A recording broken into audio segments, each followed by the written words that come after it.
Sean todos bienvenidos a este video donde vamos a ver las razones al momento de seleccionar una válvula con compensación interna o una válvula con compensación externa.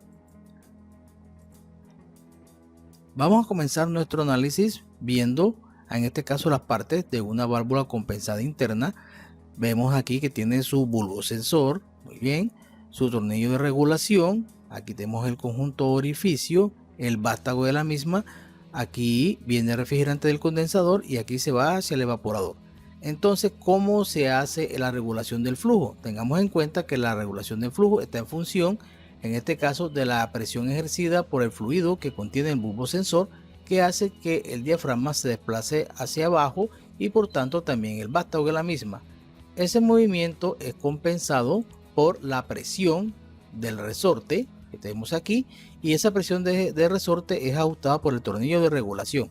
De esa manera es como uno hace los diferentes ajustes para verificar o ajustar el sobrecalentamiento del refrigerante. Bien, y ahora la otra presión que me ayuda a contrarrestar la presión ejercida por el bulbo sensor está constituida, como ven en esta parte que está por aquí, por la presión del refrigerante que está a la entrada del evaporador. Entonces, debido a estas dos presiones que tenemos aquí, contrarrestan a la presión del bulbo sensor, entonces que se mantiene o establece el control del flujo de refrigerante hacia el evaporador. Bien, entonces recordemos, en este caso aquí tenemos el montaje de una válvula interna. Aquí tenemos el refrigerante que viene del líquido a alta presión y aquí tenemos el que sale hacia el evaporador. Recordemos que el bulbo sensor se coloca a la salida del evaporador para detectar la temperatura con la cual sale el refrigerante del mismo y de esta manera hacer el ajuste del flujo de refrigerante que se va hacia nuestro evaporador. Ahora vamos a recordar las partes de una válvula compensada externamente, como la que tenemos aquí en la figura. Entonces vemos que tenemos igualmente la entrada de refrigerante que viene del condensador y la salida que va hacia el evaporador. Tenemos el tornillo de regulación, el resorte, tenemos el bulbo sensor y aquí tenemos la conexión para el tubo de compensación externa. Entonces en este caso vamos a tener algo similar en el sentido que el vástago se va a mover gracias a la presión que ejerce el fluido del bulbo sensor dependiendo de las condiciones de refrigerante a la salida del evaporador, que va a hacer que este vástago desplace hacia abajo, permitiendo una mayor cantidad de flujo de refrigerante hacia el evaporador. Pero entonces este movimiento es contrarrestado nuevamente aquí por la presión ejercida por el resorte. Tenemos aquí. Muy bien, y esa presión es controlada por el tornillo de regulación. Pero en este caso tenemos algo diferente. Recordemos que en la válvula interna, la otra presión que contrarresta a la presión ejercida por el fluido del bulbo sensor está constituida por la presión de refrigerante que se va hacia la salida del evaporador. Pero vean que en esta válvula no tenemos esa opción. Esa presión es ejercida en este caso por la presión del fluido refrigerante, pero que está en este caso a la salida del evaporador, como estamos viendo acá, que es diferente. Por esa razón tiene un comportamiento un poco diferente comparado con la válvula compensada internamente. Bien, aquí estamos viendo un montaje de una válvula con compensación externa, donde aquí está el refrigerante que viene de la tubería de líquido de alta presión. Aquí la tubería que lo conecta con el evaporador.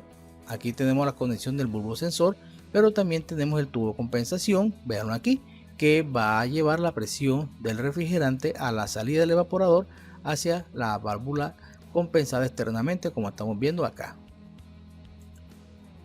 Y en este caso vamos a tomar una válvula interna y vamos a ver cómo sería su comportamiento en un evaporador que tiene una caída de presión muy bajas o despreciables. Entonces en este caso aquí tenemos nuestra válvula y vamos a tener en cuenta que este es un refrigerante R290, por tomar un caso. Bien, aquí tengo un manómetro a la salida y tengo un termómetro midiendo la temperatura del refrigerante a la salida del evaporador. Entonces para este caso, por dar un ejemplo, la presión que sale de la válvula hacia el evaporador está en unos 40 psi, por dar un ejemplo, y lo que hacemos es dibujar este punto A acá en el diagrama.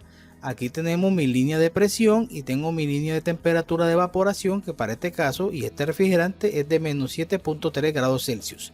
Muy bien, el refrigerante va a pasar por el evaporador. En este caso se va a mover el punto A horizontalmente hasta este punto de salida, que sería el punto B. Como no tenemos caídas de presión, o sea, la caída de presión es cero, la misma presión del punto A es la misma presión del punto B. Y ahora, ¿cómo determino yo la temperatura? Con el termómetro que yo tengo aquí, me está midiendo unos menos 2 grados. Entonces yo mido aquí o establezco la temperatura del refrigerante a la salida del evaporador, que es de menos 2 grados Celsius, y dibujo esa línea de temperatura. Por tanto, el sobrecalentamiento aquí que yo tengo bajo estas condiciones está alrededor de 5.3 grados Celsius, que es sobrecalentamiento útil o el sobrecalentamiento de evaporador también llamado. Bien, entonces ahora vamos a ver cómo reacciona la válvula. La válvula, con su bulbo que está aquí colocado, va a tener la misma temperatura de menos 2 grados Celsius, y como internamente tengo el mismo refrigerante, entonces esa temperatura va a reflejar una presión de unos 50 psi, y esa presión de 50 psi vemos que es mayor que la de salida. Va a hacer que este vástago baje lo suficiente para que inyecte una cantidad de flujo de refrigerante hasta que yo tenga una respuesta de presión del resorte de 10 psi. En ese momento vamos a llegar a una especie de un equilibrio. Bien, entonces se va a mantener ese flujo de esa forma. Recordemos que el tornillo de regulación yo puedo ajustar los sobrecalentamientos como así. Entonces vemos que este es el que ajusta la presión del tornillo hacia arriba.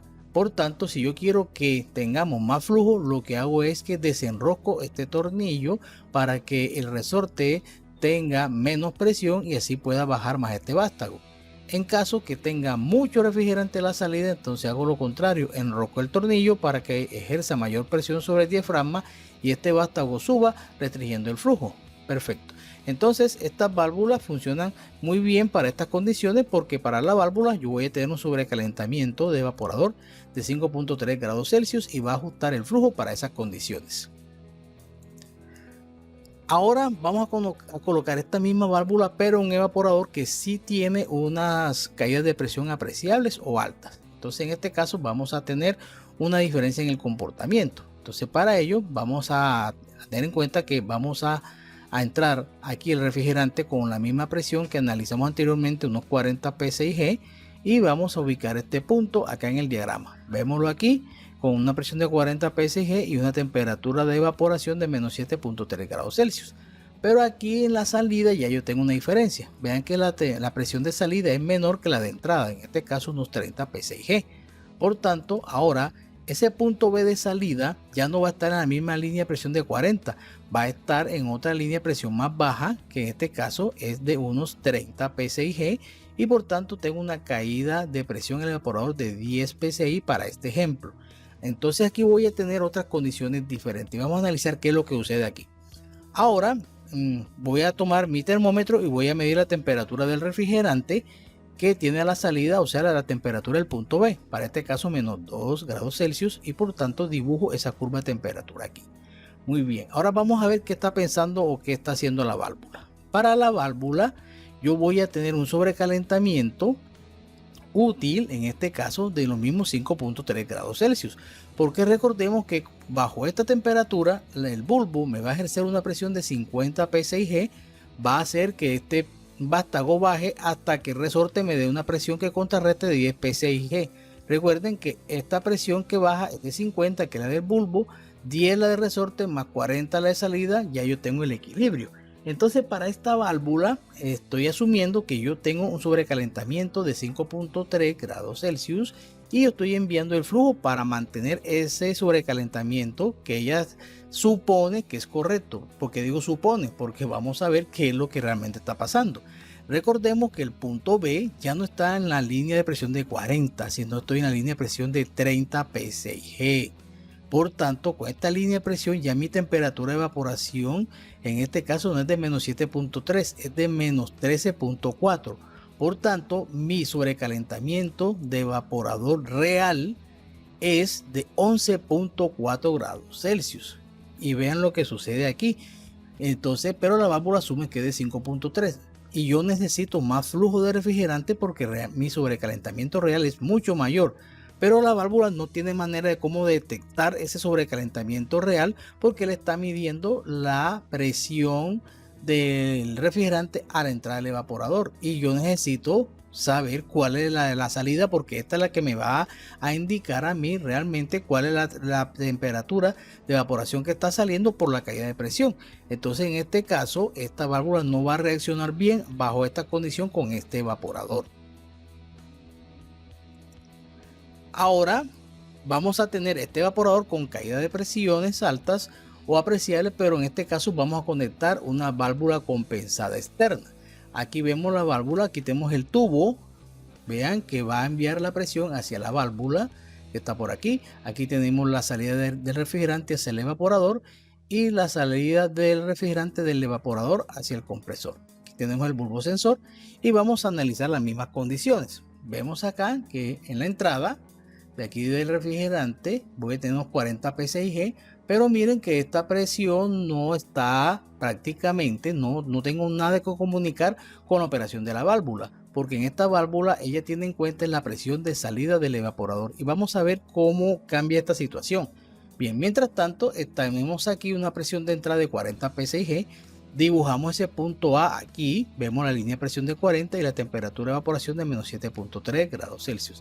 Hasta el momento todo normal como lo hemos hecho.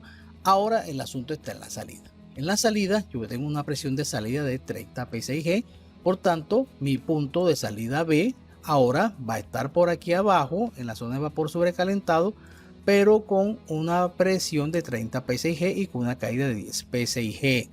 Perfecto. Ahora sí vamos a tener en cuenta lo siguiente. Ahora vemos aquí que la presión que está contrarrestando, ¿cierto?, la bajada del vástago debido al bulbo sensor es la de presión de refrigerante, pero a la salida. Entonces vamos a analizar qué sucede aquí. Cuando yo mido la temperatura, en este caso, que es de menos 2 grados Celsius, que tenemos aquí, el bulbo va a mandar una presión de unos 50 psi. Vémoslo aquí. Ahora, ¿qué va a suceder? Como la presión que yo tengo ahora mismo aquí es de 30, el vástago va a bajar mucho más, ¿cierto?, hasta que la presión del resorte me dé unos 20 psi. Entonces, ¿qué va a suceder? Esta válvula sí está detectando realmente que yo tengo un sobrecalentamiento, acá en este caso, veámoslo aquí, real, aquí, que es de 11.4. Mírenlo aquí, porque él está tomando como referencia la presión de salida, y la presión de salida es esta, y tiene una temperatura de evaporación mucho menor. Por tanto, por esa razón, como tengo un sobrecalentamiento más alto, la presión aquí hace que este vástago baje más hasta que la presión de resorte, para este ejemplo, de unos 20 más los 30 que tengo aquí, me dé unos 50 y se estabilice el movimiento del vástago. Entonces en esta ocasión esta válvula sí detecto, gracias a esta condición, cuál es la verdadera presión de salida. Puedo tener cuánto es la temperatura de evaporación bajo estas condiciones, y por tanto estoy midiendo realmente el sobrecalentamiento que tiene el equipo y ajustar el flujo para esas condiciones. Bien, entonces, cuando vamos a hacer la conclusión, cuando debo usar válvulas compensadas externamente. Entonces la primera condición tiene que ver cuando tengo caídas de presiones. Hay algunos autores que dicen que es de 3 psi o 0.2 bares para aplicación de alta temperatura. Otros dicen que para evaporadores que tengan caída de presión mayor de 2 psi o 0.13 bares en aplicación de media temperatura, y caídas de 1 psi o 0.07 bares para aplicaciones de baja temperatura. Entonces es muy importante leer las condiciones del fabricante para poder establecer. La otra es que su uso es obligatorio cuando posee distribuidores el evaporador, como en este caso. Aquí tengo un ejemplo de unos distribuidores, es obligatorio. Y la otra para evaporadores con capacidad frigorífica mayores de 3 kW, dependiendo de las condiciones de operación. Y yo colocaría esta última, que es muy importante, y es que como vamos a colocar un tubo de compensación por generalmente de 1/4, entonces se requieren que los evaporadores posean dimensiones de tubo de salida mayores de media pulgada para no tener problemas en su montaje. Bien, hemos llegado al final de este video. No olvidar su like si les gustó el mismo, y recuerden que mi conocimiento y entrenamiento es mi seguridad.